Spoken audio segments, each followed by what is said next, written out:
What I am amazed at is that serious thinkers today continue to ask us to choose between God and science. That's like asking people to choose between Henry Ford and engineering as an explanation of the motor car. What you're about to watch is a very powerful argument for God. This is John Lennox, a world-renowned mathematician, a philosopher, and a Christian apologist. At the prestigious Oxford Union, he presented a powerful case for God. And if you're looking for a powerful case for God, I believe that this is it. So let's watch together.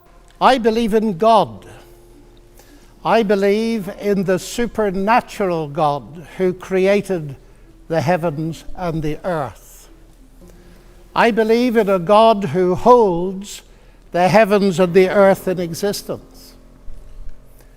I believe that on the basis of rational evidence. And as we look at the rise of science in the 16th and 17th centuries, Alfred North Whitehead and many others commented that men became scientific because they expected law in nature, and they expected law in nature because they believed in a lawgiver. So, ladies and gentlemen, I'm not ashamed of being both a scientist and a Christian, because arguably Christianity gave me my subject. What I am amazed at is that serious thinkers today continue to ask us to choose between God and science. That's like asking people to choose between Henry Ford and engineering as an explanation of the motor car. When Newton discovered his law of gravity, he didn't say, I've got a law, I don't need God. No, he wrote the Principia Mathematica, arguably the greatest work in the whole history of science. Because he saw that God is not the same kind of explanation as a scientific explanation. God doesn't compete. Agency does not compete with mechanism and law. Why is there something rather than nothing? Alan Sandage, the brilliant cosmologist who became a Christian in his 50s, said God is the answer to that question. But people are now so desperate to show that the universe created itself from nothing, which seems to me to be an immediate oxymoron. If I say X created Y, I'm assuming the existence of X to explain the existence of Y. If I say X created X, I'm assuming the existence of X to explain the existence of X, which simply shows that nonsense remains nonsense even if high-powered scientists utter it. It reminds me a little bit of G.K. Chesterton, who said, "It is absurd to complain that it is unthinkable for an unthinkable God to make everything out of nothing, and then to pretend that it is more thinkable that nothing should turn itself into everything." The heavens declare the glory of God, says the ancient psalm. And we've unraveled a bit of that, seeing the fine-tuning of the fundamental forces of nature. It's something that's so striking to scientists that it demands explanation. And it seems to me that Arno Penzias hit it right. He is the Nobel Prize winner who discovered the microwave background on which a lot of the evidence for the Big Bang is based. He said astronomy leads us to a unique event, a universe which was created out of nothing, one with the very delicate balance needed to provide exactly the right conditions required to permit life, and one which has an underlying, one might say, supernatural plan. But I want to come to what I think is one of the fundamental arguments for theism. I take it this house believes in reason. That's why we're all here. And as a scientist, I believe that the universe is rationally intelligible. That is something that has struck some of the geniuses of science as demanding an explanation. Einstein said the only incomprehensible thing about the universe is that it's comprehensible. And Wigner talked about the unreasonable effectiveness of mathematics. How is it that a mathematician thinking in her head in here can come up with equations that seem to fit the universe out there? Well, how is it indeed? Because the irony of the atheist position here is evident. My atheist friends, and I have many of them, tell me that the driving force of evolution, which eventually produced our human cognitive faculties, reason included, was not primarily concerned with truth at all, but with survival. And we all know, ladies and gentlemen, what has often happened and still happens to truth when individuals or commercial enterprises or nations feel themselves threatened and struggle for survival. A leading philosopher, Alvin Plantinga of Notre Dame, says if atheists are right that we are the product of mindless, unguided natural processes, then they have given us strong reason to doubt the reliability of human cognitive faculties, and therefore inevitably to doubt the validity of any belief that they produce, including their atheism. Their biology and their belief in naturalism would therefore appear to be at war with each other in a conflict that has nothing at all to do with God. Yet my atheist friends still insist that it is rational for them to believe that the evolution of human reason was not directed for the purpose of discovering truth. And yet it is irrational for me to believe that human reason was designed and created by God to enable us to understand and believe the truth. Curious logic. By contrast with that, biblical theism asserts that ultimate reality is personal and intelligent, and the reason science works, and this was the motivating force that drove the great pioneers of science, is that the universe out there and the human mind in here that does the science are ultimately the product of the same intelligent divine mind. Human beings are made, we are told, in God's image, and that means that science can be done. That makes infinitely more sense to me as a scientist than atheism does. Now let me come briefly to ethics. Ethical behavior, like rational behavior, of course, does not itself require religious belief.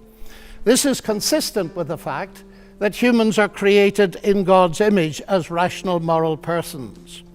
But just as I suggest that rationality cannot be explained without the existence of God, so I dare to suggest that the existence of morality cannot be explained either. As modern science sprang from Judeo-Christian sources, so did the concept of human equality. Listen to atheist Jürgen Habermas, arguably one of Germany's leading intellectuals. He said that universalistic egalitarianism, from which sprang the ideals of freedom and a collective life in solidarity, the individual morality of conscience, human rights and democracy, is the direct legacy of the Judaic ethic of justice and the Christian ethic of love. This legacy, substantially unchanged, has been the object of continual critical appropriation and reinterpretation. To this day, there's no alternative to it. Everything else is just idle postmodern talk. And it seems to me he's hitting the core of something important, because the value of a human being on which such egalitarianism rests is based not on what the human being can do, but what she's made of, or how she's made in God's image. I never forget speaking on one of my many visits to Russia to a colleague in the Academy of Sciences. And he said, "You know, John, we thought we could abolish God and retain a value for human beings. We found we couldn't, and we murdered millions of them." And Alexander Solzhenitsyn has said, "If I'm asked, why is it that 60 million of my fellow countrymen were sacrificed?"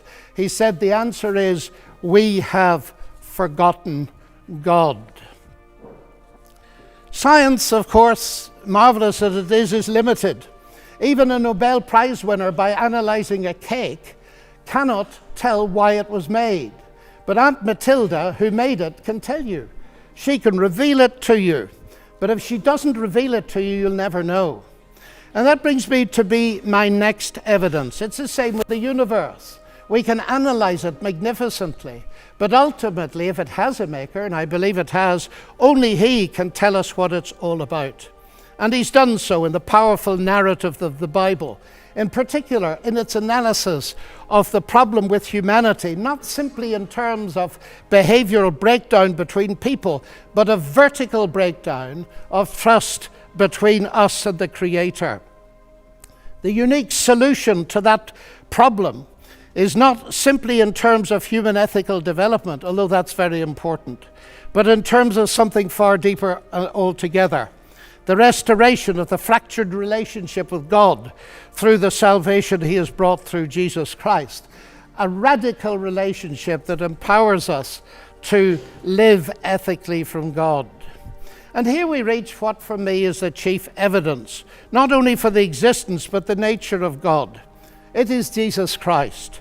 He it was who not only taught the golden rule, but embodied it, fed the hungry, healed the sick and suffering, and welcomed society's outcasts, brought honor and respect to the marginalized and ashamed. And he's brought forgiveness and peace to multi-millions around the world. He's able to do this, of course, because though he was a man, he uniquely never was only a man, but God become human. The central evidence for this startling claim is, of course, his historical resurrection from the dead that launched Christianity in the world. This is, of course, ladies and gentlemen, a crunch issue. If Jesus rose from the dead, death is not the end and atheism is false. If Jesus did not rise from the dead, Christianity is false. And I remember at Cambridge as a student listening to the brilliant Sir Norman Anderson, a legal expert, going through forensically the evidence from his legal perspective as a brilliant lawyer. And he said at the end of it, "The empty tomb then of Jesus forms a veritable rock on which all rationalistic theories of the resurrection dash themselves in vain." Just finally now, as I read the Bible, I do not only find intellectual satisfaction, but I find a great deal of that. I sense the voice of God speaking to me. You say that's intensely personal. But ladies and gentlemen, we've been asked tonight about belief in God. And I want to strongly emphasize that God is not a theory, he's a person. And if the origination of me qua person is a personal God, then the most exciting thing really is there a possibility of getting to know God? And so I don't simply believe there is a God. I've come to know him and trust him. And I have strong reasons for doing so, because of Christ dying and rising again for me. And that has generated in me a sense of utterly unmerited forgiveness, acceptance, and peace. That has enabled me to face the ugly side of my own nature, and with God's help to do something about it. But it's enabled me to face something else.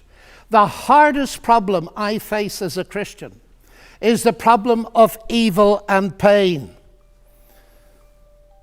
My niece getting a tumor at 22 that kills her. What do I say to my sister? And this is the hardest problem we face. But it seems to me that atheism here has no answer, because by definition, atheism believes that human death is the end, so there is no ultimate hope. But you see, ladies and gentlemen, we could stay here till midnight and beyond arguing, as has been done in this university for centuries, what a good God should, might, would, could, if not, possibly might, just could he not have done, and we'll get nowhere. So it seems to me there's another question we can ask, and it's this. Granted that life presents us with a double picture. We see some beautiful things. We see some ragged edges. We see hurt and pain, and we see joy. How can we come to terms with that? And it seems to me here is no simplistic answer, but a window into an answer, and it's this. If it is actually true that Jesus is, as I believe him to be, the Son of God, then we can ask the question, what is God doing on a cross? And the answer comes back at the very least. God has not remained distant from our human suffering, but has become part of it. And the other side of that is this: because Jesus rose from the dead, he is going to be the ultimate judge. Now here's an irony, because atheism has no ultimate hope of justice by definition. The vast majority of people in the history of the world have died without justice and will die without justice. And if death is the end, then of course they have no hope of ultimate justice. But the promise in the New Testament, guaranteed by the resurrection of Jesus, is that he is to be the judge in the coming day. So, ladies and gentlemen, those are some of the reasons why I believe that God is real and worthy to be trusted. Thank you.